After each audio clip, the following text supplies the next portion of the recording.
আসসালামু আলাইকুম, সবাইকে শুভেচ্ছা অভিনন্দন জানিয়ে শুরু করছি মোহাম্মদ হাসান গাজী। আজকে একটি ভোর সকালে আমরা একটি স্থানে আসলাম। আসলে চিটাগাং শহরের এমন একটা সকাল আজকে, যেটি দেখার খুবই আগ্রহ মানুষের থাকে। সেটা হচ্ছে শীতের সকাল। আজকে কিন্তু আমরা আসলে লক্ষ্য করছি শীতের যে আভাস সেটা কিন্তু চিটাগাং শহরে ইতিমধ্যেই আমরা দেখতে পাচ্ছি এবং অনুভব করতে পারছি। সকালবেলা খুবই খুবই কুয়াশাচ্ছন্ন এবং ঘাসের উপর যে শিশির জমে থাকা, এই এই দৃশ্যটা কিন্তু আমরা সকাল থেকেই দেখছি। এখনও পর্যন্ত শিশির ভেজা ঘাস এবং মেঘলা আকাশ, কুয়াশা ভরা চিটাগাং শহর কিন্তু আমরা দেখেই চলেছি। চিটাগাং শহরের যেদিকে তাকাবেন পুরো দিকটাই শুধু শীতের সকাল। আসলে সবার জন্য স্পেশাল এবং এটি দেখার বা এই সকালে ঘুরে বেড়ানো একটা অন্যরকম ফিলিংস বা আনন্দ কিন্তু নিজেদের ভিতরে অনুভব করা যায়। আপনি যেদিকেই তাকাবেন খুলনার,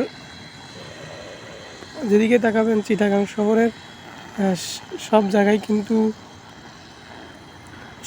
কিন্তু আসলে কুয়াশা ভরে গেছে এবং খুবই সুন্দর এবং মনোরম দৃশ্য কিন্তু আমরা উপলব্ধি করছি।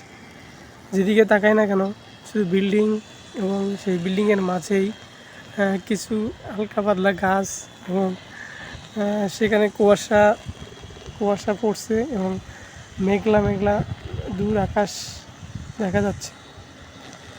যে দৃশ্যগুলো আসলে শীতের সকালে দেখা যায়, অন্য ঋতুতে কিন্তু আসলে এই জিনিসটা বা এই অনুভব কিন্তু আসলে আমরা করতে পারি না।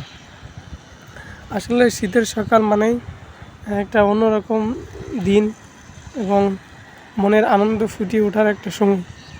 সবাইকে শীতের অগ্রিম শুভেচ্ছা এবং অভিনন্দন রইল যে শীতের দিন বা শীতকালে সবাই সুন্দরভাবে শীতকাল কাটাবেন এবং রং বেরঙের পোশাক সেটা কিন্তু পরবেন।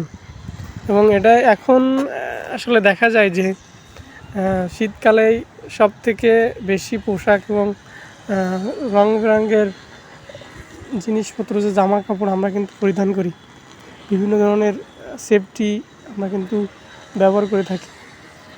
এটাই আসলে শীতের একটা অন্যরকম বৈশিষ্ট্য।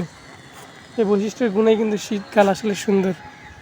তো আজকে সবাইকে এ পর্যন্তই অনেক কিছু বললাম এবং দেখালাম। সবাইকে অন্য একটা ভিডিওতে সবাইকে আমন্ত্রণ জানাচ্ছি এবং এখানেই শেষ করছি। খোদা হাফেজ, আসসালামু আলাইকুম।